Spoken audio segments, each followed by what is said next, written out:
In the forests of western Latvia stood a city on no map, a secret radar town of 5,000 people built to watch the skies over NATO. Officially, it never existed. Then, in 1995, it was blown off the map. For 50 years, Latvia sat on the western edge of the Soviet Empire, a coastline the Kremlin turned into a closed military frontier.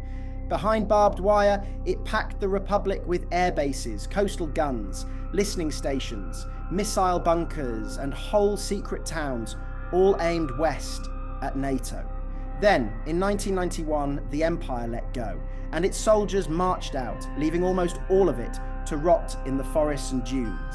These are 8 forbidden Soviet places abandoned across Latvia, and they grow stranger and more secret as we count down.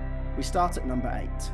Number 8, a town built to prove a point. In the marshes of northern Latvia, the Soviets raised Seda from nothing in the 1950s, a model socialist settlement for the workers draining the Great Peat Bog.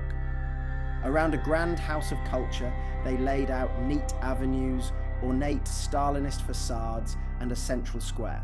A slice of Soviet utopia dropped into the wetlands as living propaganda. The peat still burns in power plants, but the dream faded fast. As the industry shrank, so did Seda. Its young people left, and the grand square now stands too big for the town around it. The Stalinist facades are cracking, half the windows are dark, and the House of Culture presides over a shrinking community, a propaganda stage set slowly emptying out into the marsh. Number 7, an airfield under giant iron skeletons. At Vaiņode, near the Lithuanian border, the Soviets ran one of the Baltic's busiest military air bases. Fighter regiments scrambling from long concrete runways.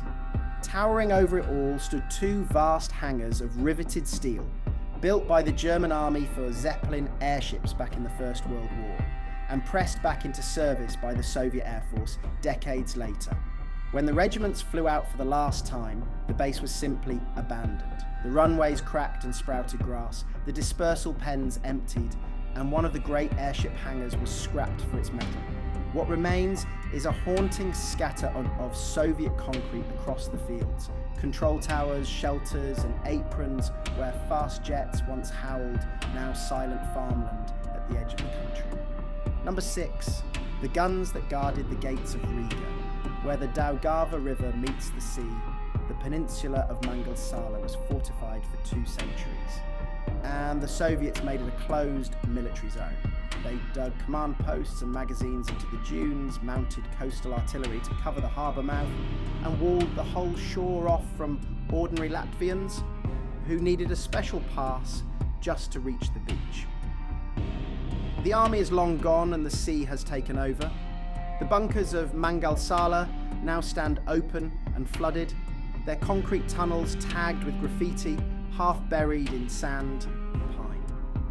Waves break over the old artillery positions on the breakwater, and where soldiers once scanned the horizon for NATO warships, families now picnic among the ruins, a fortress dissolving quietly back into the coast. Number 5, an entire war port the empire built and then locked away. On the coast at Liepāja, the Russian Tsars began a colossal naval fortress, and the Soviets sealed it off completely as Karosta, a closed military city that swallowed a third of the town. Behind its checkpoints stood shipyards, submarine berths, ranks of officers' housing, and a soaring Orthodox cathedral, all serving the Baltic fleet. Ordinary citizens could not even enter without permission. At its dark heart stood the Karosta military prison, the only jail in Europe you can now pay to be locked inside.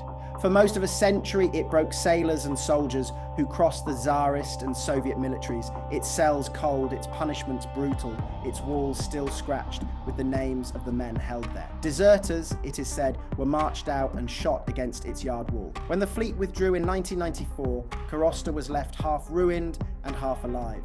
The northern forts, dynamited long ago, lie shattered along the beach, their concrete slabs tilting into the surf.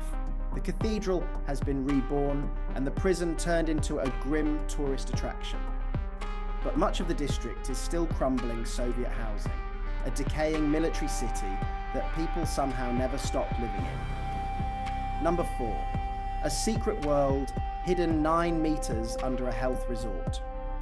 Beneath a quiet rehabilitation center in the Līgatne pine forest, the Soviets built a top-secret bunker for the leaders of Soviet Latvia.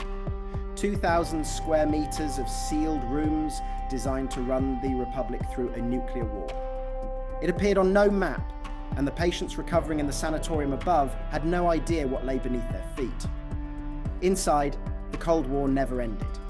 Behind blast doors sit rows of Soviet telephones, a filtered air system, map tables, and a bust of Lenin, all preserved exactly as the staff left them.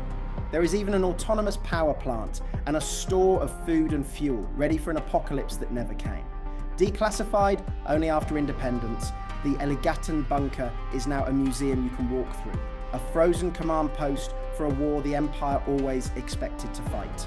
Number 3. Nuclear missiles hidden in the northern woods. Near Līgatne in the forest by Zeltiņi, the Soviets built a base for R-12 ballistic missiles, the same weapon that sparked the Cuban crisis, able to strike deep into Western Europe. Hundreds of soldiers served in secret among the trees, tending launch pads, fuel stores, and underground shelters carved into the woodland, ready to fire warheads many times more powerful than Hiroshima. The missiles left with the Soviet army, but the base never disappeared. Its cracked launch pads, command bunkers, and a colossal fuel depot still hide in the Zeltiņi forest, their walls painted with fading Soviet murals of rockets and slogans. Today, the site is an open-air museum, an old missile lying where the Empire once kept its finger near the trigger, a doomsday outpost swallowed by the Latvian woods. Number 2. A secret town that listened to the whole world. Deep in the Kurdzima forest, the Soviets hid Zvaigznāt, Little Star, a closed town that existed on no map, built around 2 giant radio telescopes. From here, in total secrecy, they eavesdropped on Western satellites and military signals, a vast ear pointed at the west. The thousands who lived and worked here were sworn never to admit the place existed. When the Soviet army pulled out in 1994, they tried to wreck what they could not take, pouring acid into the great dish's bearings to leave it useless. But Latvian scientists saved it. The 32-meter telescope now scans the skies as the largest in Northern Europe. Around it, though, the town of Zvaigznāt is a ghost. Rows of empty apartment blocks standing silent in the forest. A secret city the maps still barely admit was ever there. And number 1, the city that officially never existed. Hidden in the woods near Skrunda, the Soviets raised a closed town so secret it was known only as Skrunda 1, a numbered military settlement that appeared on no Latvian map. Its reason for being rose above the trees, 2 enormous early warning radars scanning thousands of kilometers of sky for the launch of Western missiles. This was one of the Soviet Union's eyes on nuclear war. Around the radars stood a whole hidden city, 5,000 people, apartment blocks, a school, shops, and a house of culture, all sealed behind a perimeter and a special access regime.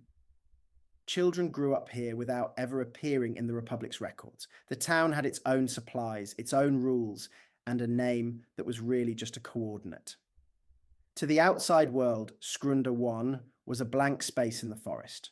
When Latvia regained independence, the radars had to go. Under an international agreement, Russia was allowed to keep operating them for a few more years. And then on a spring morning in 1995, the huge unfinished radar building was brought down in a single deliberate blast.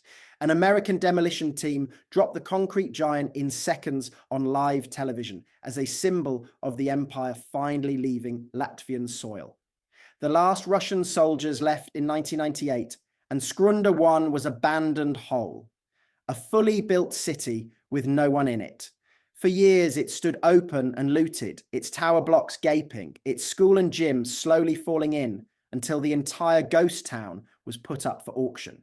Today, the empty streets of a city that was never supposed to exist still stand in the Latvian forest, decaying in silence where the empire once watched for the end of the world. 8 forbidden places, from a propaganda town in the marshes to a radar city blown off the map. Everything a nervous empire built along its western coast and then walked away from when its time ran out. The forests and dunes are swallowing most of it now. Next time, we cross the border into Estonia, to a Soviet prison quarry that vanished underwater, and a nuclear base the empire hid on the edge of the sea. Subscribe, and we'll take you inside the wire.